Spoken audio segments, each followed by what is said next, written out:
The Silver Screen Cynics.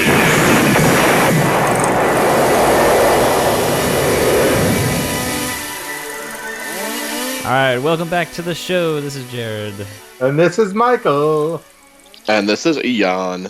And we are the Silver Screen Cynics. Oh! Oh, man. Never heard that before. In today's episode, we are going to do unnecessary sequels. And what does that entail, fellas? Yes, let me explain the rules. This category, we are going to talk about movies that we like, that we would like to see sequels to, even though it has to be completely unnecessary. So it wasn't supposed to happen, but it's going to happen, and we're going to make the best of it. So basically, we're trying to think of like, oh, well, what if we wrote it and we actually came up with something good and awesome or funny or whatever. So that's kind of like the way we're looking at this. Think, for example, Trainspotting 2. That is actually happening. You know, That's like not necessary at all to the first movie. Even though it was great, we were just been content with that one. But they are making a sequel, and it has all the original cast, and it's directed by Danny Boyle. So it's most likely going to be great. So anyway, that was kind of what I thought of. Yeah, idea. And similarly, you think of movies that shouldn't have sequels but got them. Like off the top of my head, I think of like 300. Like who said sequel time? Everyone died, but we can still do it. Yeah. Sequels to movies where all the cast died is not really a sequel. It really isn't. And wasn't that a prequel? It was like a prequel without Leonidas. It was just awful. Yeah. It was more like a suck-will. Oh. Yeah, and for this, I didn't choose all movies that I like. I just chose movies that would be fun to make a sequel out of. Yes.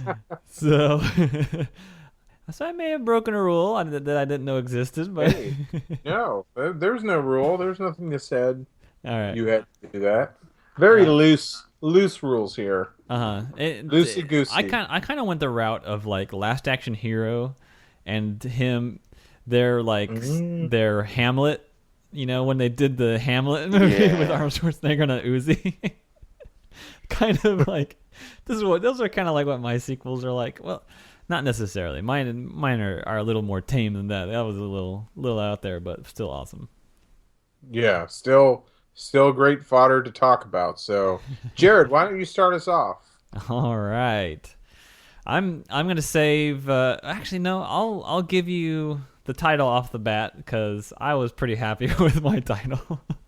My first movie is it's the sequel to Apocalypto, and I love it already. Yeah. Yeah, and the title is Apocalypse 2. Oh. Good job. Apocalypse 2. Is it spelled? How is it spelled? Is it spelled with the number 2? I hope so. It is now. Oh man, Apocalypse 2. Okay. So, if you don't recall, Apocalypto ended with the jaguar paw, and he was being chased through the jungle, and he ends up on the beach, and they run into Spanish explorers who are basically like they didn't know existed. So they're screwed. Yeah, they're screwed. Civilization's over, buddy. So my movie takes place about a year after that, and we find out that Jaguar Paw has joined the Spanish explorers because they threatened him and his family. You know, like, oh, you better join us or you're gone, buddy. So he's, his kids are a little older. They had that little newborn, and they all speak Spanish. They had to learn to be able to coexist with these Spanish. So, and the main reason they kept him alive is because they needed him to lead scouting parties to go find the Mayans. and so and and he already has a beef with them because they captured him and basically tried to sacrifice him on their temple, and so so this is more like a part of it is like a jungle hunting, kind of like Predator, like hunting throughout the jungle to find their camps and stuff, and part of it turns into like massive epic war battle sequences and stuff when they find the temples, and then like the Mayans are just basically fighting for their existence. And so it's like this one, I initially thought of it as like a joke, but then I was like, this actually kind of sounds cool. I actually want to see this one. Yeah. So that is Apocalypse 2. Wow. Will it be directed by Mel Gibson? I can see no other director tackling this than him, especially given Braveheart, and the massive battle sequences. Heck yeah. Yeah, and his sort of like rage he puts onto film. Yeah. Transfers really well. Mm-hmm. It's like we all know where that comes from now. But yeah, I would totally see that. That sounds awesome. Yeah. They would have to change it. If they wanted to make money off it, they would have to change the name, but I like the Apocalypse 2 though. Yeah, I think that's a nice touch. People relate. They're like, "Oh, clever. Shut up and take my money." Yeah, that's right. It's got a number in the title. Heck yeah, I'm paying money for this. Yeah. They know what they're doing. Ian, you go next. All right, I'll take this one. So this one is actually a movie of biblical proportions. This is so basically this is a sequel to This Is the End, and I'm calling it This Is Actually the End. Oh, I see what you did there. It wasn't the end after all. Oh no. This is so the reason I thought of this one is I could be wrong, but I think there's a part in the Bible that says like after 10,000 years after the rapture stuff, then there's another war that happens. That's like the actually last war. So this one, it's going to be the gates of hell are opened back up after 10,000 years. And you see the old actors from This Is the End. They're just kind of chilling.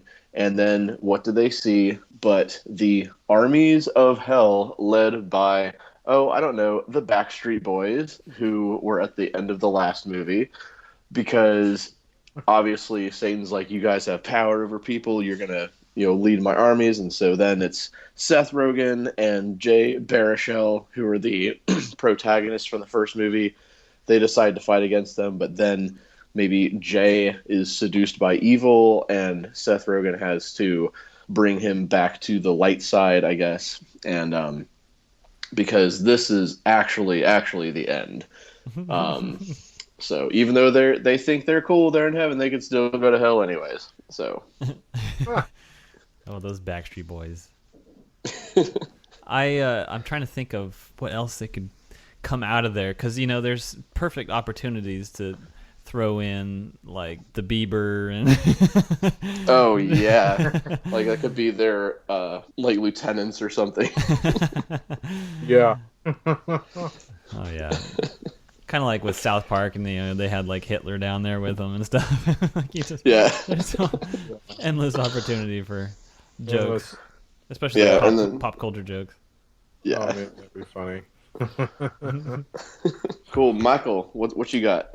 All right, cool. I'm gonna go in order of my least favorite to favorite. So, my first pick is going to be a sequel to Dazed and Confused.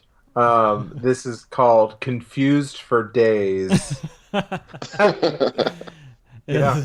And now is Daze spelled like D-A-Z? Yeah, it's spelled like dazed. It's D-A-Z-E. So Confused for Days. So, very lame, I know.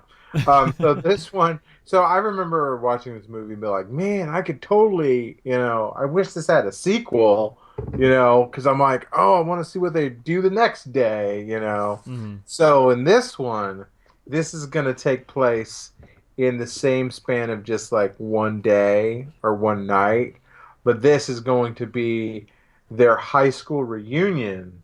their, let's say, Oh, man. 20-year high school reunion, and basically all the people are going to come back, and it's going to be kind of like they've grown up and they've matured and everything, and they're just like normal adults, that partied hard in the 70s. Well, there's somebody in the group that spikes the punch with acid. So, or I think maybe that's a little strong, but just like they basically they all start just having like a flashback. They think they're back in high school, and then it has like this big like party, and it pretty much turns back into the old movie again. And then we're gonna get to see Ben Affleck in fat Ben Affleck is the like loser dude who Fat hangs flick. out with Fat Flick. I like that. Just peaked in the middle of high school, and working at an auto body shop. Not that there's anything wrong with that. And then Matthew McConaughey comes in with like an 18-year-old wife. Yeah, Yeah. yeah, and he just like super like weird, like Matthew McConaughey, and I think it would be kind of fun to see. That'd be great. It'd be cool too to play on where they are now and who has changed and who hasn't. Yeah. Like those little kids, the younger kids in there, they're also dorky, and it'd be kind of cool to see where they end up. And like you said, Ben Affleck, now he's like a fat like little league coach or something. Yeah, he's just like a deadbeat, Yeah. and then and there'd be other like kind of like very like the cool guys that thought they were really cool ended up being just like, yeah, I'm a middle management guy at a small tech company. I'm very underpaid, but it's okay. I take baby aspirin from my heart. Well, I've got like a 12 by 6 lawn. It's not much, but it's mine. Like we're like so cool, and they're just so like boring now. This is oddly specific. Yeah. He's like, yeah, I got Christmas lights out in my yard in the summer because that's the kind of guy I am. Yeah. Hey guys, remember high school? Oh man, I hate my life. Yeah. And that weird like redheaded girl with like the little afro, she's like a supermodel. Yeah. Like what?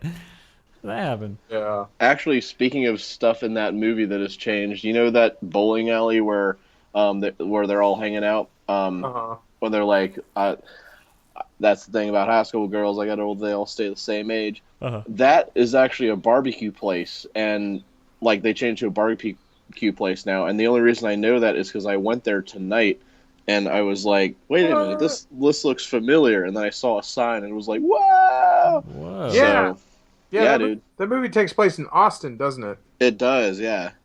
Yeah. Wow, that's a weird little coincidence. Right? It's pretty crazy. Huh. Yeah. That's what's his face for you, director? Richard Linklater. Yeah, Yeah. he's so gay for Austin, it's not even funny. He's like, Austin's the best. Yeah, I think he did. Didn't he did Boyhood here too, and Yeah, Boyhood was there. Slacker was honestly here, Yeah. Yeah, it's like 3 movies tops. and I think he did Through a Scanner Darkly here too. Oh, really? Yeah, He is really obsessed with Austin. Wow. yeah, I mean, I would too. If I was a director, I'd be lazy and be like, I'm just filming it where I live. yeah. Like I know that place down the street is. That's where I'm doing it. Yeah. I cast my daughter in it. Whatever. I didn't have to pay her. Yep. That feed her and make sure I wasn't torturing her. Yep. That's all. Save money on location scouting. I already know where everything Yeah. is. I don't know. No, I don't need to pay you an extra hour to find another actor. Here's my daughter. She'll do it. She doesn't have a choice. Sorry. Oh man. For those of you who don't know, Richard Linklater cast his own daughter in Boyhood, which is totally fine. Yeah. Yeah, people are. What is he talking about? Yeah, I didn't know that. Yeah, sorry. And you're like, what? I was like, oh. What's really like going off on? That's another super specific. Are you okay, Mike? Right. Did he do something to you? Yeah. Did he hurt you? Man. Show me where on the doll he made you watch the movie you didn't like. Oh, man. Moving on. Moving on. All right, my next movie is the sequel to Titanic. Oh, I knew something. Oh. Titanic 2: Awakening. Oh. Oh. Is this a ship awake? I hope so. We shall see. Now, this takes place 100 years after the Titanic sank. Oh yeah. And doing a little bit of research, turns out the Titanic sank oddly close to the Bermuda Triangle. Shut up. I'm not kidding. I looked it up. Oh, it actually did. Yeah, it did. I didn't know it was that far north. Yeah, it sank like, look at the map of America. The Bermuda Triangle is like just southeast of Florida. Yeah. Titanic sank probably, if the map of the United States is about 3 inches tall and the Bermuda Triangle is about 1 inch, it's probably go up another inch from the Bermuda Triangle, and that's where Titanic sank. Oh, no good. A little northeast of that. So I was like, okay, that's a little cool. So, anyways, so that plays into my story. It's a little residual effect of the Bermuda Triangle on the Titanic's sinking location. And it turns out they've never been able to recover any kind of corpses or anything from there. What? So, Right. It turns out that the bodies, since they were in this anomaly, they were reanimated, and as they sank to the bottom, they were brought back to life, and they've slowly, over these past 100 years, have been trudging their way on the ocean floor back to where they took off, which was Southampton over in the UK. And so 100 years later, they arrive at shore at night, and the movie is about them basically. They have like the instinct to go back to where they lived, and so these zombies are like invading this town basically, but they're not really vicious, but they will be if the people are like, get out of my house, and then, because they just want to get home kind of thing. So this town is like trying to defend itself against these aging, like waterlogged, gross looking zombies. And so they're like trying to preserve them while trying to stay alive, and it's basically the fight with the zombies and to discover the truth behind what is actually happening. Titanic 2: Awakening. Oh man, that's crazy. That reminds me of the scene in Ghostbusters 2 where the Titanic arrives. You remember at the end of Ghostbusters 2, or was it Ghostbusters 1? I think it was Ghostbusters 2. I vaguely remember. Yeah. Yeah, well, Ghostbusters 2 is pretty much the carbon copy of the first movie, just slightly different. Mm-hmm. But there is a scene where like all ghosts are coming back and everything's going crazy because of the red slime, and these guys at the dock, which one of them actually is Cheech Marin, by the way, random little fact, and they're like, it's like, someone called Port Authority. The Titanic finally arrived. And it's like, brrr. And you see the big ghost Titanic with a big massive hole in it, and ghosts like from like the early 1900s are walking out in line.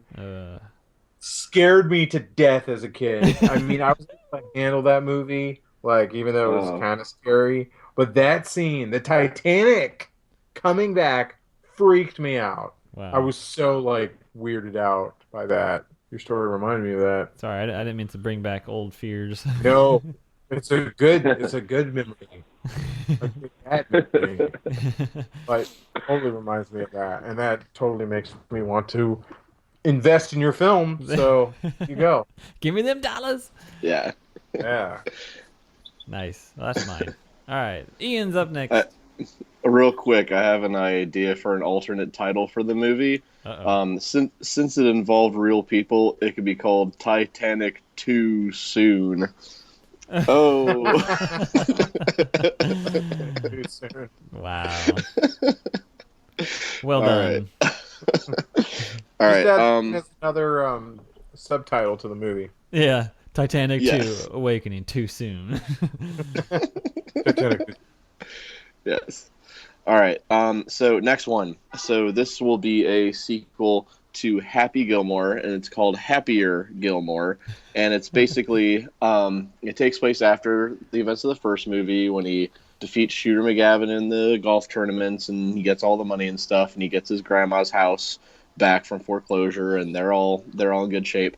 So he continues playing golf, and he's still making money and everything, and he's still beating Shooter McGavin. But Shooter is really such a sore loser, and he keeps holding a grudge over the whole thing because he thinks he should have won everything. So the only other way that he knows how to stop Happy is his other stream of income, which is sponsorships from Subway, because Subway, they keep doing these commercials like in the first movie they did, so he keeps making more of them. And so what he wants to do is stop them from being in the commercials. So he decides to find somebody who would be great to be in commercials instead. And who does he find but Jared Fogle? And so he's like, oh, my goodness. yeah. Awkward. Yeah, so he's like, oh, this guy lost a lot of weight. I'm going to make him be the new guy. And so then Jared Fogle starts getting a lot more commercial work and starts edging out Happy Gilmore. And then, what happens? Jared Fogle keeps looking up inappropriate things with children on Shooter McGavin's computer. And so they both go to jail, and then he's even happier than before. So... Happier. Wow. So this is part origin story for the Fogelmeister. Yes. Origin story. Absolutely. Jared Fogle origin story. Also a sequel to Happy Gilmore.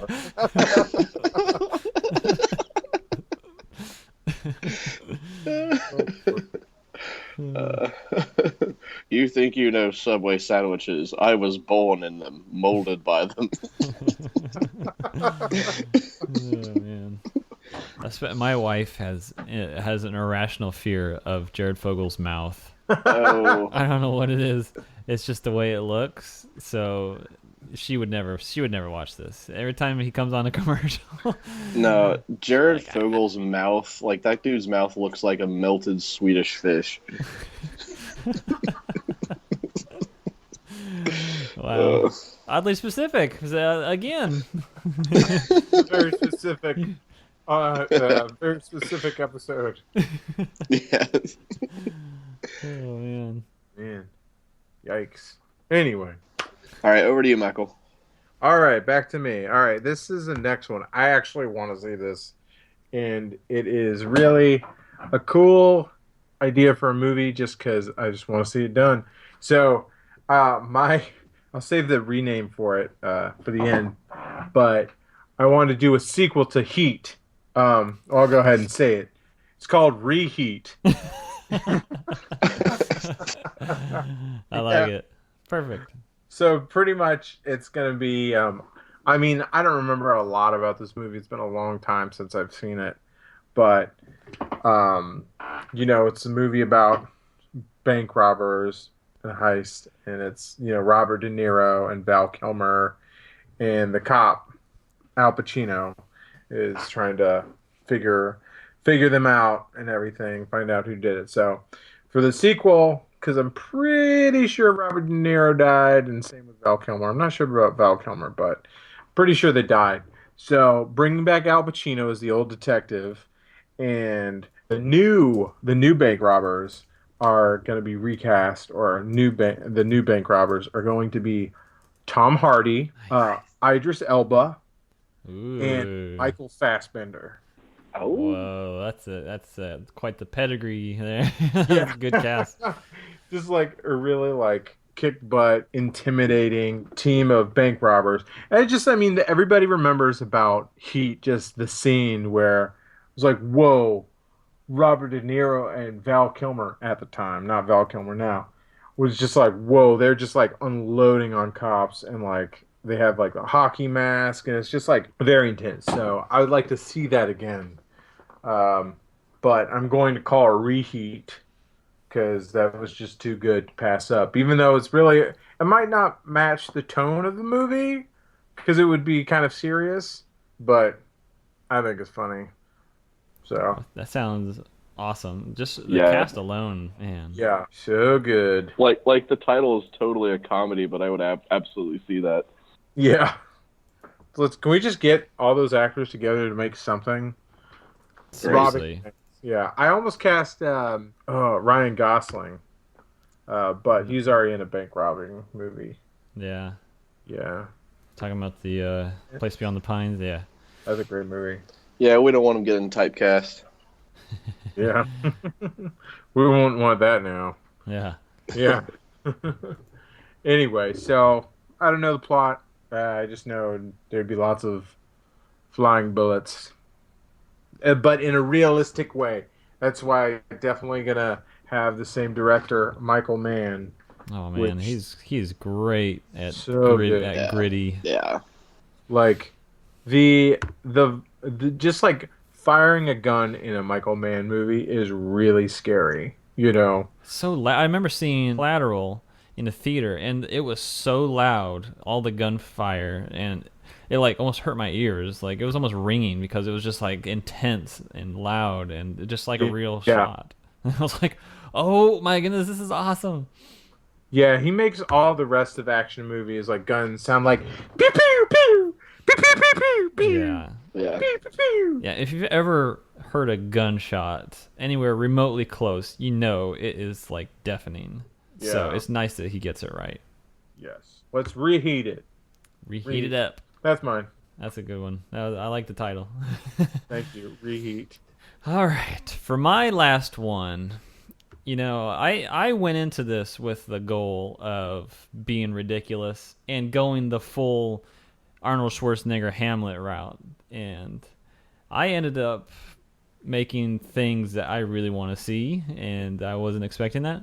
So this one, I made up the joke title beforehand just to see how ridiculous I could get it, and that is the sequel to No Country for Old Men, which is No Country for Old Men 2 Sugar Rising. And so I was like, okay, that's just gonna be the dumbest thing ever. Especially, a sequel to a masterpiece. You don't want anything to continue off of that. But this, I played off of one little specific quote and the nature of Sugar. And that was when he goes to the office building and kills the guy, the businessman that hired Woody Harrelson.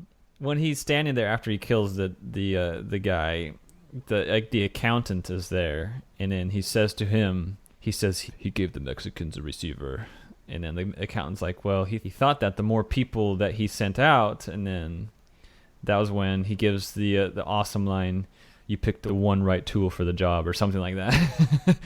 So then that's a little open-ended where he said, the accountant said, the more people that are looking for the case, the better, kind of thing. So come to find out, the guy hired several groups to find the case, and Sugar, being the man of principle, he's like, I can't let that stand. I mean, you saw how far out of his way he went just to hunt down Woody Harrelson. Even when Woody Harrelson offered to give him the information where the case was, Sugar didn't care. He killed him anyways before he could give the information, just because it was the principle of the matter that you don't hire someone to do his job for him. So my movie is basically Sugar fulfilling his kill list, and I kind of got the vibe. Have you guys ever seen Ninja Scroll? A long time ago. Okay. Well, in essence, Ninja Scroll is this guy, this ninja has to hunt down. He's like trying to get to the boss kind of thing. It's similar, like a video game structure. You have to go through each boss battle to get closer and closer to the finale. But each boss is so unique that it's you're excited to see the next one kind of thing. And this I want it to be like this, where each bounty hunter is someone completely unique. Different styles of weaponry and clothing, and I don't know, and you can get real creative with this. And it's basically Shigur, who is like the ultimate alpha, going and learning the specifics of each guy and how to take them out. And so yeah, that's what my movie is Shigur just basically going nuts on a bunch of other bounty hunters, and this sounds like the coolest movie ever. Will Tommy Lee Jones be in it? Yeah, he'd reprise his role. I don't think he would go on a crusade. He'd probably just say, you know what, I'm too old. I don't have it in me. Let me tell you about a dream I had about my horse. Yeah. Yeah. So that's Sugar Rising. What's the most you ever lost an acquaintance? Call it. Yeah. No. Don't seem fair, sir. Oh man, that's disturbing and awesome. Yeah, Definitely, I'll see it. I don't know who would direct it. I don't think it's up to Cohen's alley for their style. So maybe I'll get Michael Mann to do it. McG, bro. McG, he'll do it. McG, the poor man's Michael Bay. Oh man. He's the $5 bin Michael Bay. Like, what do you mean you can't pay me for 10 more explosions, man? Oh, shucks. All right, Ian's up. Alrighty, so my last one is the Dark Knight trilogy was fantastic. Even though the third one was kind of it left off with basically Batman and Catwoman are, at some restaurant just enjoying themselves because everyone thinks Batman is dead. So this one is called The Dark Knight Rests, and it's just him and Catwoman going around on vacation, going to resorts and stuff, and occasionally watching TV to see Joseph Gordon-Levitt, who it is implied has become Robin, doing all the crime fighting in Gotham City. So he's like, yep, he's got that covered. And so they're just going around eating ice cream and do not care about anything. Nice. So what you're telling me is that this movie is an hour-and-a-half version of the intro to Commando. Correct. Eating ice cream with his daughter, jumping in the pool, splashing around, feeding the deer. Yeah, it is literally all it is or the first 2 minutes of the movie Lost World, Jurassic Park, where the family is just having fun before the dinosaurs come. Like, that's right before all it the is. dinosaurs attack their daughter. It's just the family cruise. That's it. Yes, I find that to be a completely unnecessary sequel. I would have to agree, but I kind of want to see it because it sounds very ridiculous. Yeah, you think things are going to get intense when he forgot his wallet in the room, but then realized he could pay for it with his key card, so everything's okay. Yeah. Yeah, and maybe to give it like a little bit of story, it could be kind of similar to like a National Lampoon's Vacation thing, but with a lot more money. And it'd be so funny, them having a blast and reminiscing of the good old days. She hides his car keys under their pillow, and then he's like, "Where are they?" And then, like, they both start laughing. Like, oh, I remember that voice. Silly you. Maybe he's like the one who secretly is doing those videos of Bat Dad on YouTube or Vine or whatever. So I look like a cop. All right, Michael, over to you. All right. So this is my favorite one. This one I actually want to happen for real. I am going to do, which has actually been in development, but no go. So until that one happens, I'm going to do my own. But I'm doing a sequel to The Goonies. What? Oh. Yeah. Yes. So for this... Goonies never say die, so hey. Keep it going. Exactly, and that's why the movie is called Goonies Never Die. Nice. Oh wait. Subtitle: The Search for Sloth. Oh, what? Oh, Yeah, that's right. Goonies Never Die: The Search for Sloth. That is just like there's. If you just saw a poster for that, you would just like just poop your pants. How? I would poop out all the money that I'd pay to see that. Yeah, Like, you're yeah, like, take it. oh no, it's Just in take pennies and nickels. Why is that guy pooping quarters out? He must have saw the poster. The Goonies. All original cast. That's right. All of them. Even I'm too good to do sort of stuff like that. Sean Austin. That's right. Josh Brolin. I don't care how old you are. You're freaking Bran. So Wow, you just link latered up Sean Astin's name. yeah. Did I mess up? Sean Austin.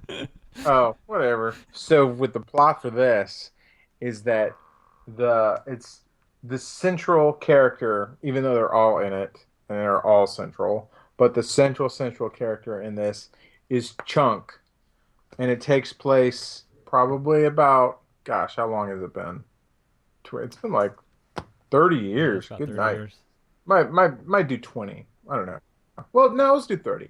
So it's been 30 years, and Chunk, also still chubby. The actor is skinny now, and he's probably been skinny for years. But he has to put on some weight for this because he is Chunk, older Chunk.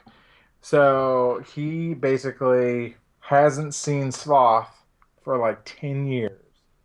Sloth lived with his family for the longest time, but his family couldn't take care of Sloth anymore, so they had to put him in a home. Very sad. Aw. But Sloth escaped, and Chunk hadn't seen him since. So he'd been searching for this. And then somehow along, I haven't developed it yet, but somehow along he finds some sort of clue that Sloth is not too far away, but far enough. So they have a treasure hunt to do. And there might have to be it's a easy plot point for things like this, but there might be some sort of reunion. Maybe a literal Goonies reunion because that was their gang. And then also some of them just live in the same town, somewhere in Oregon, probably Portland. They all get together and they all want to find Sloth, so they all pitch in. You have Mikey, you have Mouth, Data, I guess Bran, whatever, Josh Brolin, Yeah, it's Bran. Andy, and Martha Plimpton, also Dharma. So you have that, and also you have the Fratellis, the remaining Fratellis. Sadly, Mama Fratelli is not going to be in this. Sadly, because she's actually been dead for 25 years. Oh no. Ah! Yeah. So anyway, but the brothers will be, and they're trying to find Sloth too because they want their inheritance, which Mama left for Sloth because he was the oldest. Oh, snap. Oh man, and I can't tell you much else, but instead of doing underground working towards One-Eyed Willie, they're gonna somehow get out to an oil rig, an abandoned oil rig, and they're gonna be searching through that, and I'm not gonna say whether or not we've seen the last already of the ship, One-Eyed Willie's ship, so that might play a piece. I like that. I like that you're teasing it like we're actually going to get to see the movie. Goonies never say we're not going to see another Goonies movie, okay? What would be really cool too is if we did something with all the people's kids, and maybe an alternate idea. The original Goonies cast they band together when Chunk tells them about Sloth and everything. Like, oh, and then the same thing with the Fratellis. They're trying to find him too. So the Fratellis like lock up the parents, and then the kids are like, what the crap? And then so the kids are on the adventure to rescue their parents, who are on to rescue Sloth. So it's like a double rescue movie. That'd be cool. Yeah, you'd have like several things going on. We're not talking like Fuller House though. I mean, there is going to be the central is going to be the adults. Mm-hmm. The kids will be like an extra, like I'm helping. Oh yeah, that was awful about Fuller House. It's like. Uh, The adults would come in to like say, "Hello, cameo time! All right, kids, on with your drama." Yeah. So lame. Yeah. So this would be really fun, and I could just see on the poster like the big shipwreck that's like impaled on the top of an oil rig. Ooh. And then underneath it just says, "Goonies never die." Nice. I like it. Yeah, man. I maybe you should send that in. They're obviously having trouble coming up with a good script. So yeah. So yeah, if anyone is listening to this that knows an agent, send them this episode. Get Michael some money. Yes, that's my idea. Awesome. And just like always, I hate that I can't watch these movies. Right. Yeah. I like that we're coming up with these though. I think we should do some kind of script treatments for some of these. Yeah, that would be, and then we can have like a script reading. Yeah. Couple episode parts. Oh, that'd be so cool. That'd be yeah, really... like pick our favorites and then just develop them even more. Yeah. Oh, that would be great. That'd be really funny. Heck yeah, man. Well, great. Thank you for listening. That is our episode for the week. And check us out next week when we have another exciting idea. We don't know what it is yet, so. Or a boring top 10 list, one or the other. Burp, burp. Wah, wah. All right. Thank you for listening. Good night. Later. Bye.